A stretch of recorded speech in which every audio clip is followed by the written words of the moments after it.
나는 배현진과 약혼한 사이 대박 사건 허주현 변호사님 이번에 재선에 성공한 배현진 의원 그러면 뭐예요?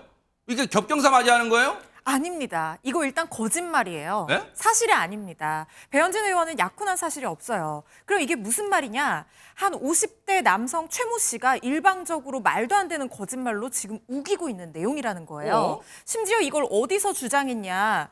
배현진 의원 할머니가 돌아가신 장례식장에서 이런 얘기를 했다는 거예요. 뭐라고요? 지난달에 배 의원이 조모상으로 가족들과 서울의 한 장례식장에서 장례를 치르던 중에 이 50대 남성 최모 씨가 그 장례식장이 어디라고 나타난 겁니다. 어머나. 그리고 장례식장에서요. 나는 의원님과 약혼한 관계다. 계속해서 연락을 주고받았다. 이런 주장을 펼치면서 행패까지 부렸다고 합니다. 아니 지금 남은 가족들은 장례 치르느라고 정신없는 가운데 지금 장례 시작까지 저런 헛소리 행패를 저질러요 지금 김현주 평론가님. 그러니까 더 기가 막힌 상황이겠죠. 이 50대 남성 최모 씨라고 합니다. 배현진 의원의 조모상이 치러지는 그 장례식장에 찾아가서 네. 이와 같은 행패를 부렸다는 것이고요. 네. 그러니까 이제 아마 그 가족분들, 유족분들이 이제 경찰에 신고를 하셨겠죠. 그러니까 경찰이 이제 출동을 한 모양입니다. 그래서 그 최 씨에게 스토킹 범죄 처벌법 위반으로 처벌될 수 있다라고 이제 고지를 아마 한 모양이에요. 네. 그리고서 일단은 귀가 조치를 했다고 합니다. 허허. 아니 근데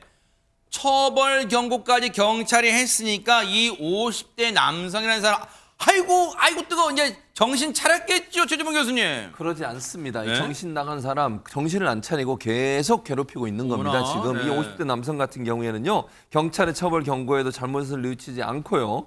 온라인상으로도 또 계속 배현진 의원을 괴롭히고 있다고 합니다. 아이고. SNS에 배현진 의원이 한동훈 위원장과 사귀는 관계라고 얘기를 하는 이 말도 안 되는 주장이잖아요. 이거 진짜. 이런 주장을 하거나 또는 허위 사실을 유포하는 것 넘어서서 배현진 의원에 대한 성적 모욕글까지 수백 개 이상 지속적으로 SNS 게시하는 등 아주 못된 행동을 지속하고 있다고 합니다. 아니 허주현 변호사님 이거 진짜 이 50대 남성이라는 인간은 그러니까 질 자체가 아니라 어떻게 이런 허무맹랑한 이걸 아무렇지 않게 SNS 공간에 막 올리는 거예요 지금. 그러니까 SNS에서 뭐 키보드로만 이렇게 하거나 배 의원에게 뭐 문자를 보내거나 이런 게 아니고요. 그럼요. 실제로 실질적으로 위협이 되는 행동들도 한다는 거예요. 그러니까 배 의원에게 자꾸 접근하는 뭐 그런 세상에. 어떤 사인들이 나오고 있다는 거예요. 장례식장에 찾아간 것도 그렇고 네. 그것뿐만이 아니고요.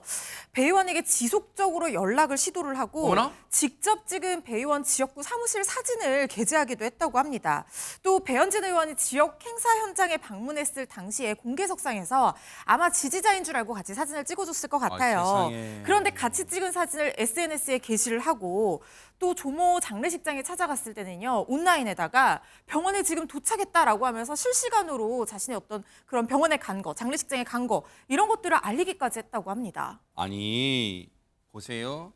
안 그래도 22대 총선 앞두고 피습당한 적이 있는 지금 배현진 의원이잖아요. 그런데 보세요. 이 정도면은 불쾌감 차원이 아니라 지금 불안감이 엄습할 거란 말이에요. 지난번에 피습당한 이후에 처음으로 지역구 행사에 참석했던 모습 좀 보시고 이어가 보도록 하겠습니다. 정치가 국민들을 편안하게 해드려야 하는데 오히려 저를 비롯한 많은 정치 현장에 있는 사람들 그리고 정치가 국민들을 가장 불안하게 하는 게 아닌지라는 반성을 하고 있습니다. 계속 제가 오늘이 무슨 요일이지 하면은 저희 식구들이 엄청 놀라거든요. 낫겠죠?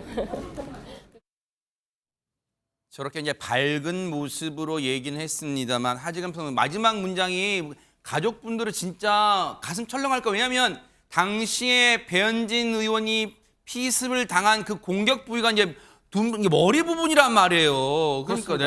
네, 이미 피습을 당한 경험이 있는데 네. 또다시 이렇게 어떠한 이 누군가가 자기를 계속해서 따라다닌다는 네. 이러한 일을 알게 됐을 때 본인도 상당히 무서울 것이고 가족들의 오늘이 무슨 걱정도 일이죠 물어보면 가족 입장에서 아이고 혹시 머리가 좀 아이고 어떻게 좀 충격받은 건가 막 그러잖아요 지금 뭐 네. 기억 안 난다 그러면. 그럼 가족들도 계속해서 뭐 두려워할 수밖에 없는 네. 것이고 그런 상황인데 그렇다 보니까 지난달 말에 이제 배 의원 측에서 이 최 씨를 경찰에 고소했거든요. 이거 가만 놔두면 안 돼요 네, 진짜. 고소하면서 뭐라고 그랬냐면 네. 온 오프라인에서 이루어지는 스토킹과 허위사실 유포는 정치인 여부를 떠나서 국민 모두가 피해를 입을 수 있고 맞아요. 최근 사회적 문제로 떠오른 매우 심각한 문제다. 네. 정확한 법의 판단으로 국민들이 불안감에 떠는 일이 없길 바란다라고 입장을 밝혔습니다. 야, 이게요.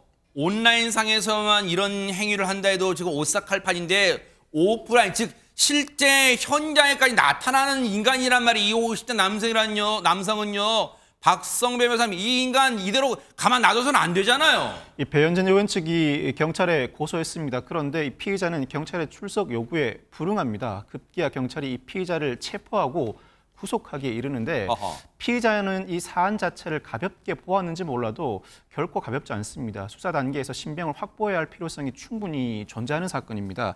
실제로 검찰은 이 피의자를 구속 기소하는데 그 혐의가 스토킹 처벌법 위반과 공직선거법상 허위사실 유포 혐의입니다. 이 현장 경찰의 경고에도 불구하고 괴롭힘을 반복해왔고 허위사실, 성적 모욕글 양도 적지 않은데 선거에 영향을 미칠 수 있는 내용이었습니다. 재판이 진행된다면 적어도 징역 1년에서 1년 6월에 실형은 충분히 선고될 만한 사안입니다. 이건요. 현직 정치인인데 그래도 시민분 너그럽게 봐주세요. 이런 차원 절대 안 돼요. 앞서 배현진 의원도 얘기했지만요. 이거는 정치인 배현진 의원이기 전에 이건 누구나 이런 피해자가 될 수 있기 때문에 이건 반드시 본보기 차원에서라도 일벌 100개 하는 모습을 보여주기를 기대해 보도록 하겠습니다.